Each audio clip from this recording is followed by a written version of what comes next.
Hi, my name is Shannon Hood, and I am arguing that Mershomer is correct that the rise of China is a security threat. Mershomer argues that a powerful China is bad for the United States. He believes the U.S. needs to keep a large gap of power between the U.S. and any competitor, otherwise, it is a risk to our security and survival. I also believe that the United States must keep a substantial divide between itself and competitors. A closing or closed gap would mean we have lost our economic and military dominance, which is a threat to international and domestic stability. If we allow this to happen, we must accept the consequences that will inevitably follow, such as a loss of influence in the international community. Currently, our economic power puts us in a position to impose sanctions on states who are either not complying with international law, threaten the homeland, or threaten the security of our allies.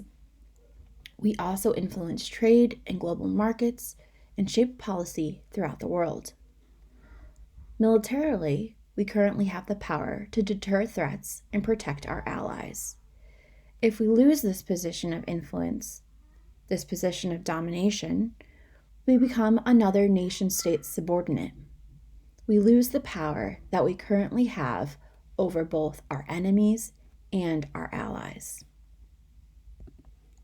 Domestically, our security and stability would be challenged as well. It would create insecurity on a social sphere, leaving citizens of the United States vulnerable. When you are in a position of power, you worry less about being harmed by international actors politically, economically, or militarily, making the people of the nation feel safe. However, when people do become vulnerable, they feel they are more susceptible to harm, and life becomes unpredictable. People want to know what to expect, and unpredictability puts them on the threshold of survival, which in turn threatens domestic stability. Therefore, Mershomer is correct, and the U.S. needs to keep a large gap of power between the U.S. and any competitor. Otherwise, it is a risk to security and survival, both internationally and domestically. Mershomer also believes that there are false promises in institutions. The world is anarchic, and the best way to maximize the chance of survival is to be a hegemon. I believe, in the current state of the world, the United States is the closest thing to a world police. We are who other states look to because of our economic and military dominance. We fight human rights abuses, we provide aid in times of crisis, and overall try to hold others accountable for their actions.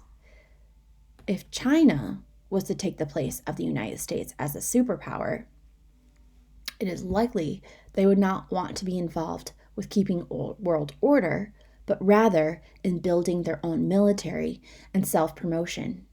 The world would then become anarchic and self-promoting. Therefore, I believe that Mershomer is wrong that there is no international police, but argue rather that the United States is the international police maintaining world order. If the United States loses their position of influence and power, I believe the world will become chaotic. It will join that state of chaos, which is why a powerful China is a security threat to the United States and the world. Thank you.